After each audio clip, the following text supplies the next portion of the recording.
friends, and welcome back to Rachel's Baking Corner.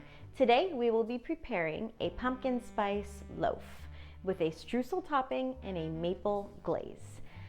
'Tis the season for pumpkin spiced, brown sugar, peppermint, and maple flavored everything. I want all the fall flavors. They're my favorite. It is a go-to when I go to Starbucks to get my chai latte and a slice of pumpkin bread. So today I wanted to recreate that at home, but with a little bit more of a crumbly topping versus Starbucks, which does like a pumpkin pie, no, a pumpkin seed topping, something like that. So without further ado, let's make this bread. I'm so excited. If you love a banana bread, then you're gonna love this bread. It's warm, it's gonna be dense and buttery and delicious. I've never made it, but I know my pumpkin breads. So let's get started. We're gonna go over ingredients and then tools, and then we'll get started.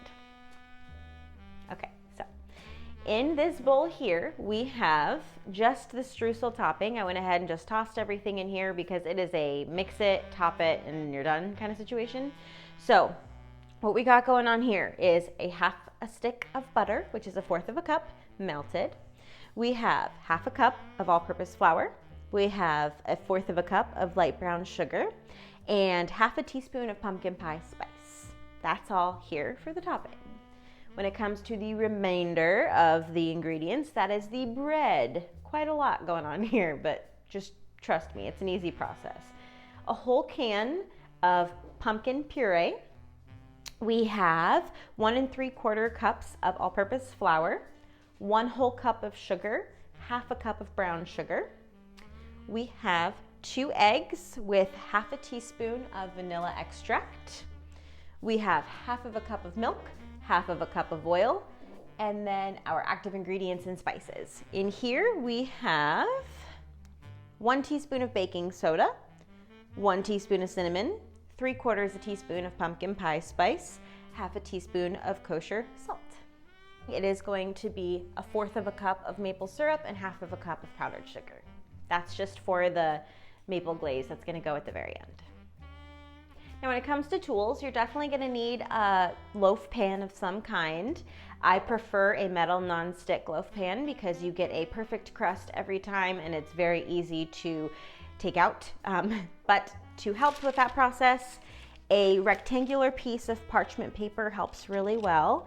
You lay it in sideways like this so that the parchment is sticking out, so that when the bread is done, you just take a knife around the edges to make sure it's not stuck and you lift it out. It's very simple. In my toaster oven where I'll be baking this, it is a little bit of a narrow opening, so I will probably have to trim my parchment slightly, but you don't have to do that if you're baking it in a regular oven. I am going to be using a hand mixer. You could use your stand mixer, you can just use a whisk. This is just gonna make it a little easier, and I just sometimes like to use my hand mixer. That's just a regular whisk attachments. I've got a regular whisk, I've got my spatula, and I've got a mixing bowl. So without further ado, let's move everything aside and we'll get started with the streusel. And before we know it, we'll have bread. And I'm just so excited to have bread. Let's get on to this streusel. So real quick, I have all of my ingredients minus the butter in this bowl. I'm going to just give it a whisk, break all of my ingredients up, and have everything well incorporated. I'm gonna switch to my rubber spatula because I have some clumps from the brown sugar, and I think that'll break it up a little easier than the whisk. And indeed is working a lot better. Great. Now what we're gonna do is add the butter and mix until incorporated. Kind of doing a mashing motion here. This is going to immediately go in the refrigerator until the very end, right before we put the bread in the oven. And that's because we want the butter to solidify again. We want the butter to solidify within all these ingredients. Now, if you've never added a streusel topping to your banana bread, pumpkin bread, honey breads, any type of sweet loaf, I highly suggest It's very simple, and it adds such a delectable element to the bread that makes it almost like coffee cake, but without the extra work of a coffee cake. I'm gonna get this in the fridge, and we will move on to the bread portion. On to the next. We are going to prepare the loaf now. So real quick, we're going to get our flour and our active ingredients and spices. We're gonna mix everything together just so that all of our ingredients are suspended in the flour. So there's our dry ingredients mixed and ready to go. In our mixing bowl, we are going to take our entire can of pumpkin, right?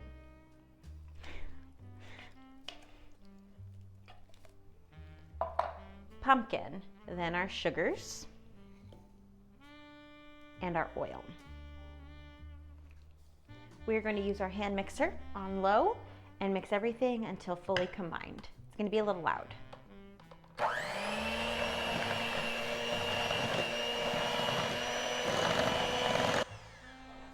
Okay, so now the oil is fully incorporated into the sugar and the pumpkin. We're going to add our eggs and our vanilla and mix-a-roo once more.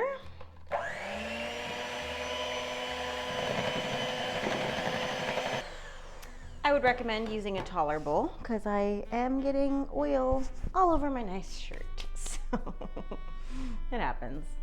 Or wear an apron like a smart person. I like to look cute. So next we are going to mix in half of the dry ingredients. I'd say that's about half. Give that a mix.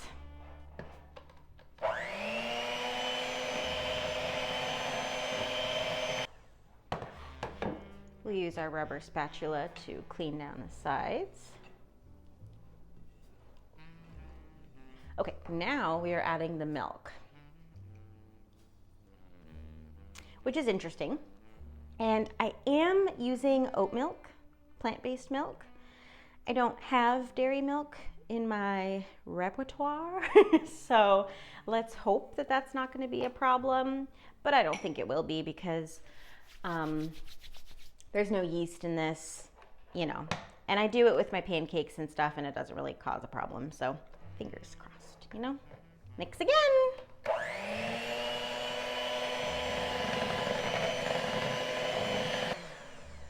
Now I like to mix until just barely fully incorporated when you're doing batches like this. That way you don't overmix.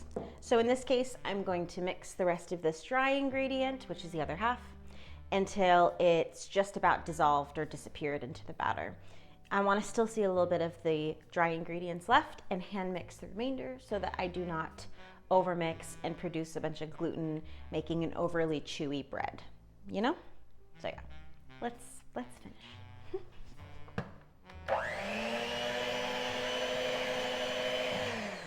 I'd also like to mention that I rotate my bowl and rotate my mixer back and forth like this so that I'm getting up close towards the walls and getting a full mix without having to do a lot of extra work with my arm, if that makes sense.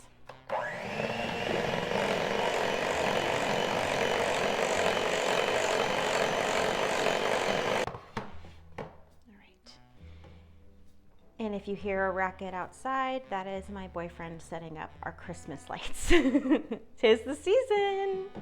He gets to come in from all that hard work and have a slice of warm pumpkin bread. How about that for a wife? Okay, I'm going to move these aside because they're dripping. Maybe. Good gracious. So good. So let's hand mix the rest of this together. Let me clean up here and we will put our batter into our loaf pan and add our streusel to the top. Yay! Now we are going to assemble our bread. I have my non-stick metal loaf pan greased with a piece of parchment paper in there, which is also greased. We're gonna pour our batter into the loaf pan.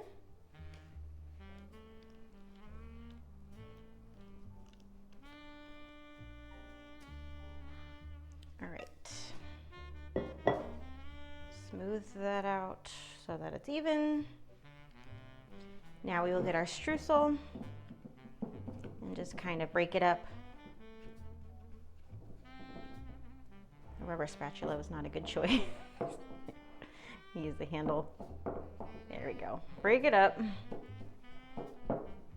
You want it in clumps. Good, beautiful, chunky clumps. Okay. I'm gonna use my hands and just sprinkle it on top. Breaking it up a little bit with my fingers. Sprinkle, sprinkle, sprinkle. Here is our loaf, ready to go. We've got the streusel on top. And as this bakes, it's gonna lift up and crackle and brown and melt into the bread, and it's gonna be so good. Okay, our bread is ready to go in the oven. That is a 325-degree oven. This is going to be for an hour and 20 minutes. Oh, it's such a long time to wait, but it's worth it. So in the meantime, while it's baking, we will make our maple glaze, and then we'll top it when it's done. I'm so excited. I folded the parchment paper so that hopefully the paper won't touch the coils on the top end of the toaster oven. And then when it's time to pull it out, I still have something to grab from. How smart, how convenient. Let's make this glaze. We've got our bread in the oven and we want this to be ready to go when it comes out. We have 1/2 cup of powdered sugar. We have 1/4 cup of maple syrup. I've never done this before. I've done regular syrups, but I have never done it with like maple syrup. Usually it's milk or water, which I'm excited because I love maple frosting. A maple frosted donut, yep. We're just gonna whisk this together until it makes a nice glaze. It's pretty easy. Oh yeah, looks delicious. Let's give it a taste.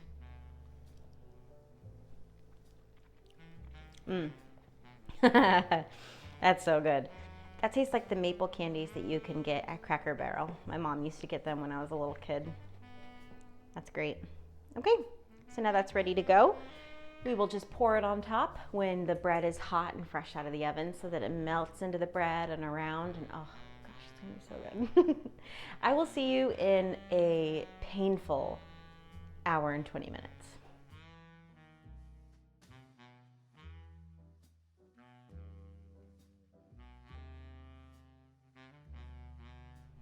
And we are back an hour and 20 minutes later, plus a little bit of time for glamour shots. We have this big, beautiful loaf of pumpkin bread. You will notice there's a little bit of dark coloration on the side. That's just because it was too close to the coils in my toaster oven. So if you want to learn anything from me, I would just bake this in a regular oven. However, it wasn't a fail. It just got a little darker on those sides, but it's no big deal. Let's cut into this. My house smells so good. I'm so excited to taste it.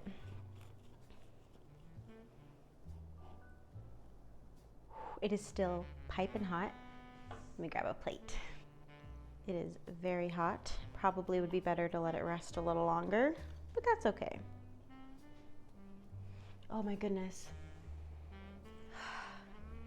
It smells so good. You see the steam coming off of that? Maybe, maybe not.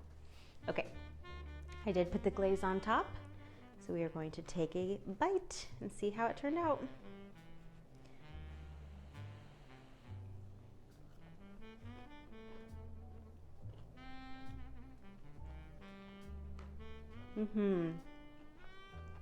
Oh, that's so wonderful.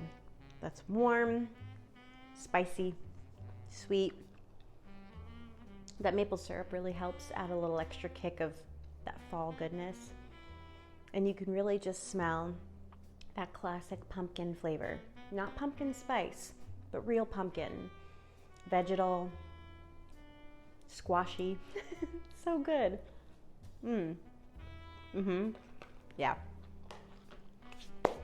I'm gonna have that for breakfast every morning for the next week because I have a huge loaf here and I'm ready to eat it. So that took about an hour and 20 minutes in my toaster oven at 325. I took it out of the pan and drizzled the glaze over it while it was still hot. That way it would really melt into the loaf and around the sides of the loaf and crystallize in a really beautiful way. And I would say this turned out perfection. This was a very easy recipe and very, very good recipe. And it's not terribly sweet. You get more of that sweetness from the drizzle on the outside. So, especially if you're not looking for something pie-like, pumpkin pie, which is super sweet, this is a really good option for you if you like a nice, mild, pumpkin-y, soft, cakey goodness. Anywho, I gotta go. I have bread to eat, and I'm very excited to eat it. Please like this video if you liked it. Comment down below any recipes you think you'd want me to try. Subscribe to my channel, and thank you so much for watching. I hope you have a good rest of your day. I love you. Mwah. Bye. See you next time.